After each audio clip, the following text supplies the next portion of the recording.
Chapter 55. Seriousness is better than laughing.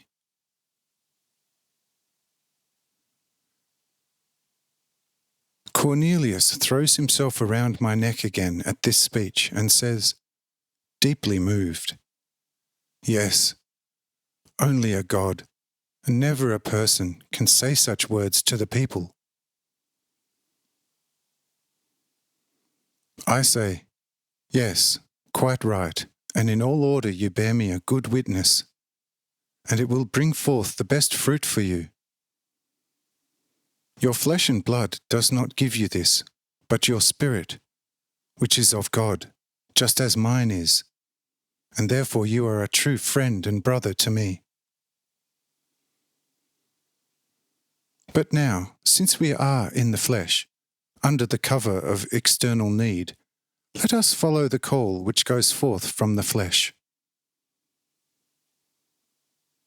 Everyone complies, and we go to the tables on which well-prepared fish of the noblest sort are waiting for us.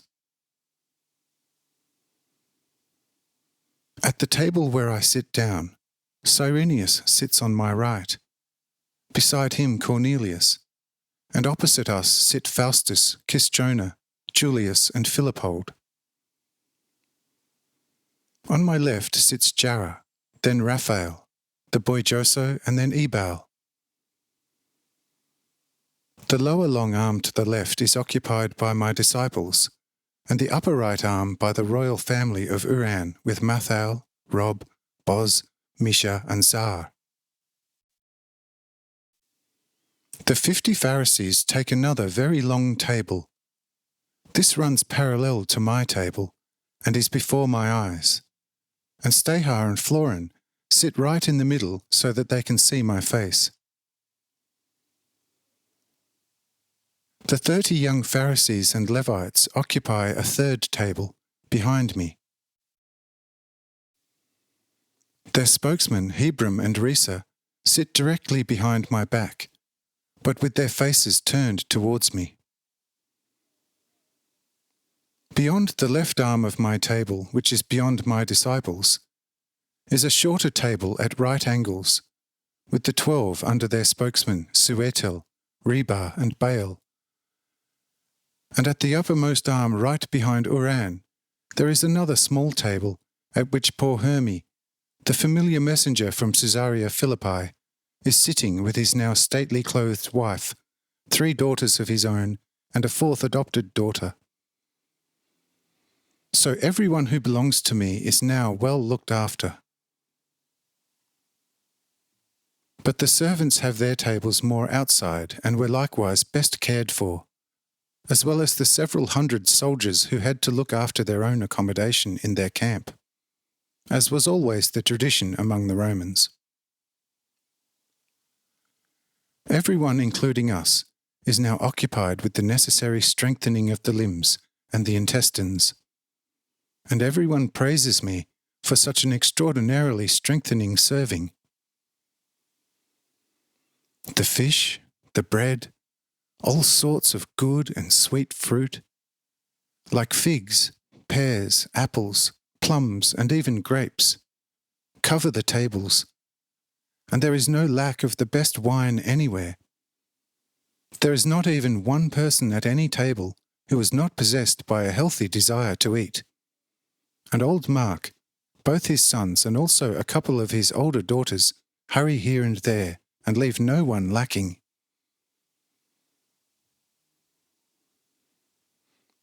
Gradually the wine loosens the tongues, and it becomes louder and louder here and there at the tables.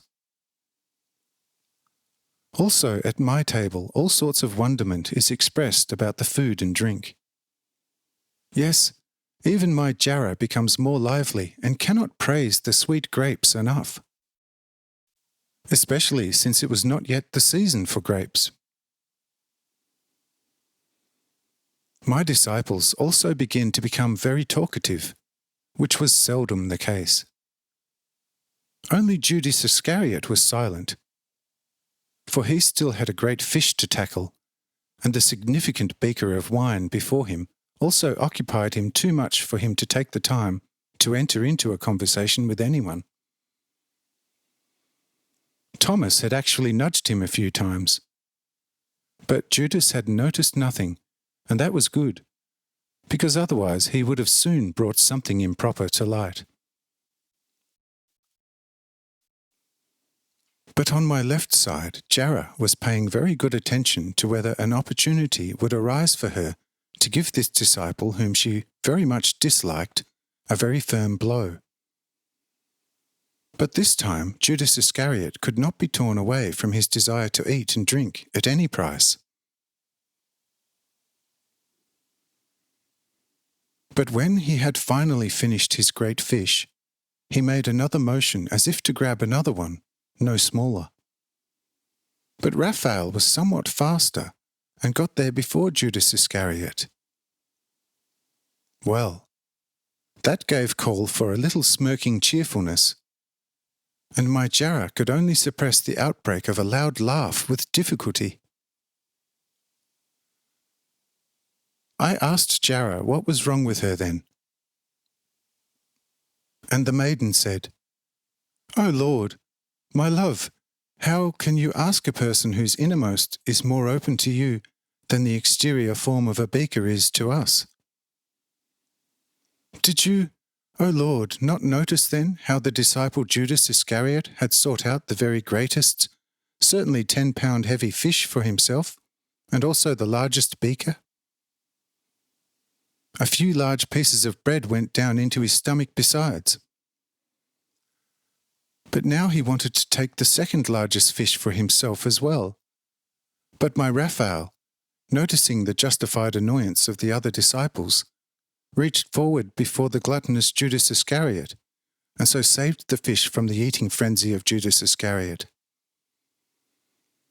Well, that is the actual reason why I could hardly hold back a laugh. I know very well from Gennesareth that one should actually never laugh except alone out of love and friendship. But here things were seriously so amusing that I could hardly hold back a laugh. I think that it is not such a great mistake if one laughs at a very gluttonous greed, if he fails with a highly selfish matter. For one can also think that such an act would improve him, and it should then be allowed to smirk a little. I say, sin, my very dearest Jara, it is not exactly. But if one can avoid it, one has done something better. You see, if one observes such a greedy person with a certain seriousness, he admonishes himself and stops his greedy tendency. But if one laughs at him, he becomes angry and then makes a point of carrying out his tendency towards greed twice as much. Judas Iscariot is greedy and also a thief on occasion. For whoever constantly seeks to betray his neighbour and actually betrays him is a thief. If he sees laughing faces at his selfish action, he believes that they take pleasure in his joke-like trickery, and then carries out his villainy even more intensively. But if he is observed, as I said before, with a certain strictness from all sides at his trickery and at even the first attempt, he will drop his bad habit and save it for another time. For there is not easily a hope of totally improving a greedy person. But it is nonetheless good to prevent him as often as possible from carrying out any selfish action. He gradually loses thereby the terrible courage because of the constantly unsuccessful attempts, and leaves the bad things, if not out of contempt, then at least out of anger. Look, my very dearest little daughter, for this reason that I have just shown you, it is therefore better not to laugh at anyone for having some planned trickery not succeed.